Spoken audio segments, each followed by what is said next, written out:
even know who you are if you're not supposed to be back here. This Sir? is a secured area. Sir, you're a public servant. And this is not a secure area. This is a public hallway. So are you refusing to identify yourself, sir? Sir, my name's Mike Norton with KULTNews. Would you like to tell me why you're violating my rights? Or at least why you tried. You weren't successful. You APMP guys, you really like to control people, don't you? Sucks when you have somebody you can't control, doesn't it? Huh? You don't want to give your badge number there, sir? Listen. Ma'am, you just showed up here and told me I can't be here. I asked you for your name and badge number. Is nobody giving names and badge numbers these days? I'm getting literature. Don't put your hands on me, sir. Just come this I'm way, getting please. literature. No. Under threat of arrest, do I need to leave? I'm asking you to leave me alone. My name's actually Mike Norton with KULTNews. You want to tell me why you're trying to violate my rights? Hey, Turner. Wait, so you're going to leave without giving me your badge number? Turner, is it against policy for you to Here you go. Come on. give me your badge number, ma'am? Get on and I'll get it. Go ahead, beat it. I will dismiss you without further argument. Well, I definitely have ID. Can I see it? Oh, no. Why would I need to show you my... This is state property and it's private. Hey, my name's Mike Norton. I'm with KULTNews. You want to tell me why you're trying to violate my constitutional rights? Call Highway Patrol. They're on their way to come. Yeah. I have every right to be in public taking photos. The sooner they acknowledge it. You're telling me I can't record in a government facility? Okay. You have to put the camera away. Absolutely not. That is the craziest thing I've ever heard of. I'm in Okay, public. I'll call the authorities. You cannot film it. Call the authorities. Sir, I'm actually Mike Norton with KULTNews. You want to tell me why you're trying to violate people's rights? Sir? Are you the postmaster here, sir? So did you contact the BMD headquarters and find out if it's okay for you to come in and shoot in here? I did not. Well, let's just shut it down then until you get permission from the Bureau to be Then he here. can't have me tossed out. He can't. It's not McDonald's, it's not Burger King. He can't have it his way. He can't. Shut off your Sir, camera, sir. The First Amendment says you're wrong. I'll tell you what. Here we go. I'm going to set this down. You go ahead and call the police and have the police tell me that I can't take pictures in City Hall. The First Amendment applies to City Hall, sir. You're wrong. Hi, I'm Mike Norton, and together with my fiancée, Stacy Curetia, we are KULT News. I think you'll find KULT News to be a slightly different First Amendment Audit channel. You may not even know what a First Amendment Audit channel is. Well, you're about to find out. See, what we do, we travel around the country, especially in the Midwest where we live, and we take photographs and videos in public and in publicly accessible areas to ensure that our public servants recognize our rights and treat us with respect. Let me share a little story with you. I was born and raised in a extremely conservative family, raised to believe that Ronald Reagan was God. The first president I voted for was, in fact, George H.W. Bush and Dan Quayle in 1988. In 1992, I became a little disillusioned with the Republican Party, so I voted for Ross Perot in 92. I'll be frankly, I don't remember who I voted for in 1996. It may have been Ross Perot. I don't know. In 2000, though, I came back around and found myself voting for George W. Bush and Dick Cheney. In 2004, right before the presidential election, there was a town hall debate in which somebody asked President George W. Bush what, if anything, he would do differently. If he knew then what he knows now, what would he do differently? Now keep in mind, this was several years into the war in Iraq. At this point, we lost well over 1,000 American lives, and we knew there were no weapons of mass destruction in Iraq. My thought was, Osama bin Laden doesn't live in Iraq. Why are we spending so much of our time and our effort in Iraq? So for the first time in my life, I voted for a Democrat, John Kerry. I wasn't super enthusiastic about the vote, but I was disappointed with George W. Bush because when he was asked what, if anything, he would do differently, his response was something to the effect of, I can't really think of anything. Really? we'd lost over 1,000 lives in Iraq, looking for weapons of mass destruction that didn't exist, fighting a battle with men who had nothing to do with 9/11, and he couldn't think of anything he would have done differently. I knew then I simply couldn't vote for that man again. Well, we all know what happened. John Kerry didn't win. George W. Bush won re-election. And the day after the 2004 presidential election, I put a sign in my yard, really a banner. It was about 23 feet long, 2.5 feet tall, and it said, Bush won, USA lost. Now keep in mind, I was living in Layton, Utah at the time, one of the most conservative areas in the entire country. My plan was to leave that banner up in my yard for like a day, maybe 2 days tops, right? I mean, I'm not a psychopath. Well, I go to the store just a few hours after I put this banner up, and somebody came onto my property and tore the banner down. Oh yeah. Well, that didn't sit too well with me, so I vowed, well, now I'm going to leave it up through the weekend. So keep in mind, the election was on Tuesday. It was Wednesday, Thursday, Friday. Well, over the next couple of days, my house was vandalized multiple times. Multiple people came up on my property and tore the banner down. They did not like me exercising my free speech on my own front lawn. Bless their hearts. I changed the sign. The next sign said, Osama bin Laden doesn't live in Iraq. Left that up for a couple of days, and then I put up a banner that said 1,113 Americans killed in Iraq. And the next day, I changed that number because 2 more people had died. And the next day, another person died, and I changed the number again. Now my house kept getting vandalized, and every time it got vandalized or the sign was tore down, I vowed I'd keep it up just that much longer. So I went to the hardware store. I bought a piece of plywood, 4 feet wide and 8 feet tall, bought a spotlight for it, bought some paint, bought some tiles, and I put up a sign in my front yard that had a photograph of every American killed in Iraq. Little postage stamp sized photographs, and it had a changing tally across the top that had the number of Americans killed in Iraq. It said blank number of Americans killed in Iraq. And every day I'd go out and I'd change the number whenever more people would be killed in Iraq. And the city of Layton, Utah sent me a letter, and they told me my sign was illegal, that I had to take my sign down. Well, that didn't turn out so well for them. I say y'all didn't even get to eat? No. I got myself an attorney. The well-known, he is now deceased, may he rest in peace, civil rights attorney, Brian Barnard. And Brian fought City Hall for me. Pro bono, I might add. Brian told the city of Layton that not only was my sign not illegal, but they had half a dozen laws on their books that were, in fact, unconstitutional. And if they didn't remove all of those laws from the books, he was going to sue the city of Layton on my behalf. Well, the city of Layton agreed that he was, in fact, right, that sign wasn't illegal. So they made a law to make my sign illegal.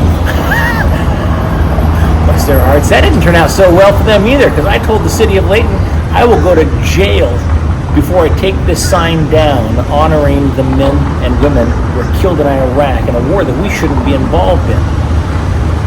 And I think they kind of saw the writing on the wall and realized that it wouldn't look good for me to be on Good Morning America as a man who was arrested and put in jail because he had a sign honoring the number of dead killed in Iraq.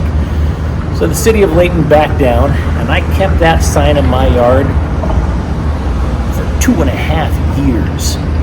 And the only reason I took the sign down is finally, for the first time in 2.5 years, citizens of the lovely state of Utah were finally, for the first time ever, a majority of them were finally opposed to the war in Iraq. Eventually we got out, but it wasn't after. I mean, I'll find the actual number now. It's well over 4,000 Americans killed in Iraq. And And that experience taught me a lesson. You got to stand up for your rights. Now, over the last couple years, I've watched numerous First Amendment auditing videos, channels really. A couple of our favorites are Long Island Audit. You're going to see a lot of Sean Reyes' influence on us here. Another one was his Amagansett Press. Jason Gutterman often says, you know, rights are like muscles.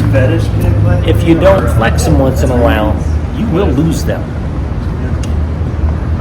For me, it's pretty alarming to watch videos all across America of people going into public places, libraries, city halls, city offices, police stations, and repeatedly having the police called on them. Now, you know, I understand people are paranoid, I get it.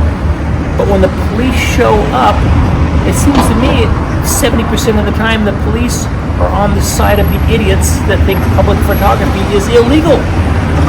It's not. And, quite frankly, this is a hill I'm willing to die on. I absolutely would go to jail if need be in support of the First Amendment. However, that's not my goal and that's not our goal. We're going to avoid going to jail and getting arrested as much as possible because, frankly, we don't need to be arrested in order to enforce change. Really, the threat of arrest is enough to file suit or file complaints with the city attorney's office or whatever to make sure that change happens. So today we are in Greenville, South Carolina for our premiere episode. This is a special town for me because I was born right here in Greenville 55 years ago today. Today's my birthday. And 55 years ago today I was born right here in this town. And this is the first time I've been back to visit this town since 1968. So I've got 2.5 glasses of birthday champagne in my belly. We're gonna go out and have a little fun and see if the city police officers and the public servants here recognize our rights and respect them, and respect our right to film in public. This is an interesting one. Mayor Knox White of Greenville started on the city council in 1983. This man has been serving this city for 40 years. He ran for mayor and won in 1995. And Mayor Knox is responsible, I believe, for a huge facelift on the city of Greenville. I'd highly recommend you visit the city. It's fantastic. But right across the street here, check it out. Right across the street there, that's City Hall over there. We got this cool courtyard here where about 200 years ago, maybe a little less, the original courthouse for the village of Greenville was located right here.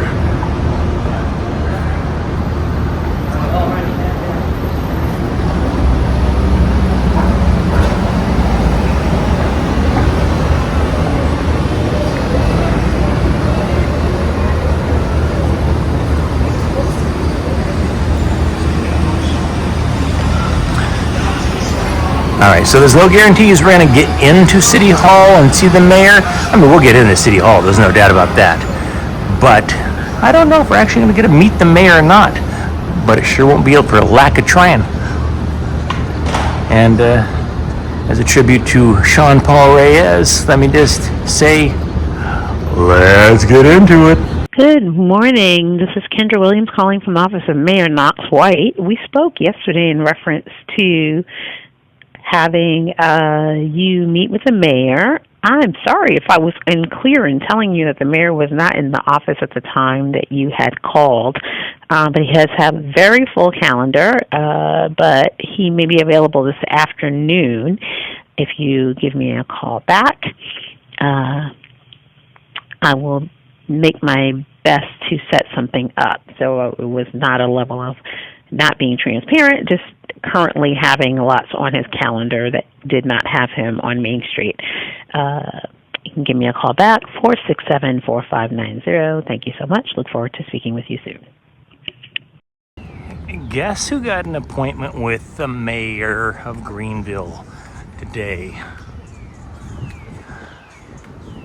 This guy.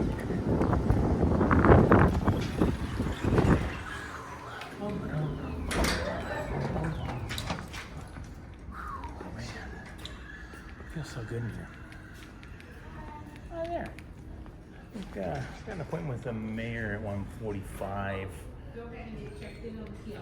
Get checked in. Oh, fancy. Check out this. All right. Yeah. Oh. There we go. Checking in on the fancy kiosk. There you go. Whoa. Each person has an individual picture, or could we do? Okay. Crazy. All right. Now push the take photo. Okay, I got it. Yoink. Crazy.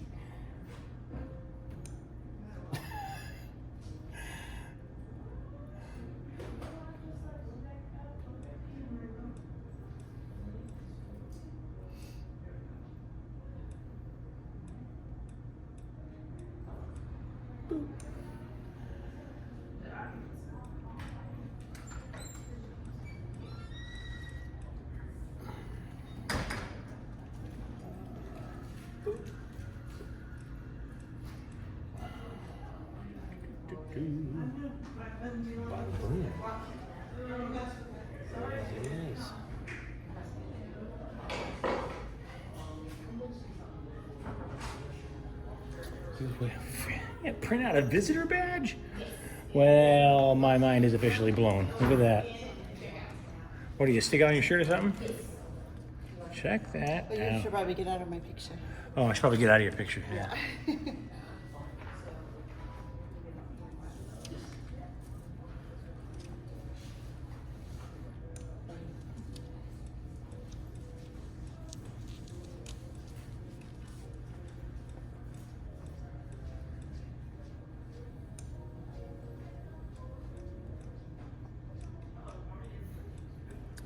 Not gonna lie, I kind of have mixed feelings about something like this. I mean, it'd be cool, like for anthropologists 100 years from now, to be able to know who came in. I can only assume these are public records, right? Wouldn't you think? I would think they would keep them, yeah. for So legal 100 reasons years and from other now, reasons. the anthropologists could know who visited City Hall, but They'll be able to track so much more than that. oh shit. Thanks. Hi, how are y'all? That's the good mayor himself. Yeah, Knox White, how are you? How are you? Hi. Mike Norton, pleasure, Yeah, sir. somebody said you were from Greenville. I was born in Greenville. That's awesome. 55 years ago yesterday. Amazing. Yesterday, yeah. And Wow. I have heard of Greenville almost my entire life. Yeah, Putting you around, got our shirt in there. yeah, oh, that putting around here. Let me see We got this. bling. We got our. Hi, you did. Yeah, oh, we got Everybody, how are you? Yeah, Stacy Where- Curry. Where are you from? Oh, good. Okay, we got a lot of Columbus people here. Oh, do you get a lot of people? I saw Yes, some a OSU lot. stuff And out an here, so I was unusual like, there must be number. some- Yeah, we really Okay, is that do. your- Not as many Cincinnati, a lot of Columbus. You know. Mayor Knox White, you have been a public servant in this town for 40 years. 40 years. Yeah, I guess that's You right. started on city council in 1983, correct? Yeah, right. You have been mayor of Greenville for 28 years? Something like that. Something like that. Something like that. How is somebody who's been in public service in a town like Greenville, who has literally turned this town upside down in a good way, in every way possible? How is it possible that you do not have a Wikipedia entry? You don't have a Wikipedia page for. I looked you up. I'm like, who is Knox White? Yeah. There is no Wikipedia page, which, to me, honestly, what that tells me is you are in touch with your humility, because, in my opinion and experience, 95% of politicians that have been in politics for 40 years will have their assistant or somebody make a Wikipedia page about them and fluff a piece and say how great they are and all that. You got nothing. So why is that? I've never thought of It's it. got better things to do. You don't Better, really care, better right? things to do. When I go on Wikipedia, a lot of stuff's wrong, so Yeah, no, I you got have to that. kind of, it doesn't give you much picture of what's going on. One Council Travels, we are finding a disturbing trend, and that is city halls all across America, when COVID struck, they went in the lockdown phase, where if you don't have an appointment, you're not coming in the building. That isn't being lifted in a lot of cities, including Greenville. Greenville, one cannot come into City Hall unless they have an Actually, appointment. it's funny you mention that. We have a new city manager, and we just had a meeting last Brand 2 new. hours. Brand new. Yeah, Shannon's her name, yeah. And she's, one of the things we talked about was exactly that issue, because we're probably going to put that back in storage and use metal devices, temporary metal devices when we have meetings, but during the workday, we don't need that thing. So we're probably gonna make a change there.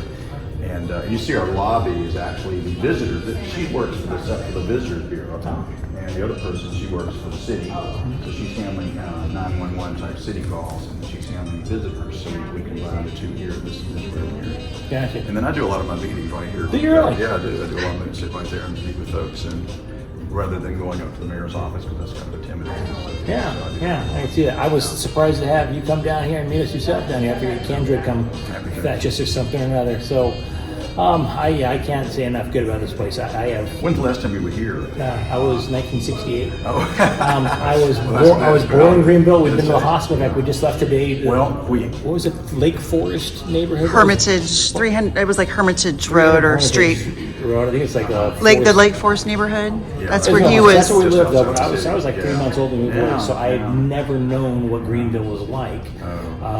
And my entire life. Well, it wasn't like this. I'll tell you that. It wasn't like this. We've been told Yeah. that literally This is a 20, 25 4-lane. years ago, this is a hot mess, homeless everywhere. This is a 4-lane road, Oh, really? and then the waterfall. There was you may see in the pictures. There was a 4-lane highway on top of the waterfall. We got some great So- footage out there, and we're going to intersperse it over photos of what it used to look like, and I've emphasized Those it. are all true. And so the river, so years ago they did the tree line narrowing of the street with wide sidewalks. So the idea of walkability was already injected in the 1980s as an idea. I think what we've done is kind of bring it to life. The other big thing we really push is residential downtown. So almost all the second floors from Are residential. that way are residential. Yeah. And, I and saw then, that. then we graduated to the high-rise residential, and they're mainly in this direction, really. And then this whole section didn't exist. Most people couldn't find the river, couldn't find the waterfall. And I'm talking just 20 years ago. Yeah. Oh, yeah. I mean, the bridge is 19 years old. Yeah. We have had police called on us multiple times for standing in a corner of a post office. Standing in a corner of a city office. When I say corner, we're not going to people's offices, and we're in the hallways, public hallways of city halls, post offices, police stations, libraries, and just mind our own business, taking pictures of artwork and stuff like that. And had the police called on us. Oh, post office. Multiple Post offices will not let you take pictures of artwork. Well, they have a sign on the wall. It's in like the a post office federal saying you law or can take pictures and something. stuff like that. Because I tried it one time. I was in what city was I in? Anyway, I was in a historic post office, and it was beautiful. WPA projects, I guess. And I they started put some taking- nonsense and I so you took can't take pictures 'cause it's a Yes, they federal- came running after me. I was like, wait a minute. Next time, say, look on your own poster on the wall. They have a poster on the wall Yeah. that specifically says you can't take photographs Well, in the lobbies and foyers of the post Well, good. office. My impression was, well, why do you have the great art here if you can't enjoy it? Yeah, I mean, and we kind of feel the same way at City Halls. You know, there are children. I was one of those kids that I loved hanging out at City Hall courthouses when I was a kid. Okay. And you know, I got a brother that went in law enforcement, and a brother that became an attorney. I got involved in politics. I have always been of the opinion that who is sitting in the mayor's seat directly impacts your life far more than who is sitting in the Oval Office. And this city is a perfect example of that in action. If it hadn't been for you and the vision that you and the city councilman had, 40 years ago, we probably wouldn't have this conversation in this building. I couldn't They say do it. 25 years ago, we would not want to be where we are right now. But the mayor and the Greenville City Council, they really cleaned this place up over the last few decades. To the point where it is absolutely beautiful and absolutely worth visiting.